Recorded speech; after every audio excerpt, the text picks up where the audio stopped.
ধন্যবাদ ঝিনেদা টিভিকে। আমি প্রতীক পেয়েছি, আমি কালীগঞ্জ উপজেলা পরিষদের নির্বাচনে আমি চেয়ারম্যান পদপ্রার্থী হিসাবে প্রতীক পেয়েছি, আনারস প্রতীক। আমি গতবার ভাইস চেয়ারম্যান নির্বাচন করেছিলাম।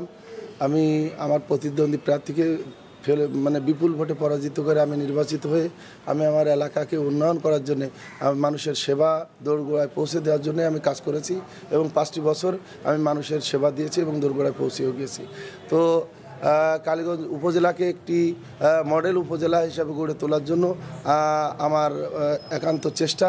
তা আমি এই জন্যেই চেয়ারম্যান প্রার্থী হয়েছি, যাতে আমি নির্বাচিত হয়ে মানুষের ভালোবাসা নিয়ে আমি নির্বাচিত হয়ে আমি কালীগঞ্জ উপজেলাকে একটি সন্ত্রাস মাদক মুক্ত এবং একটি মডেল কালীগঞ্জ উপজেলা পরিষদ হিসেবে গড়ে তুলতে চাই।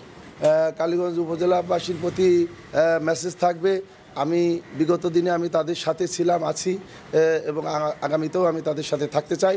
আমি সকলের দোয়া ভালোবাসা নিয়ে আমি এগিয়ে যেতে চাই।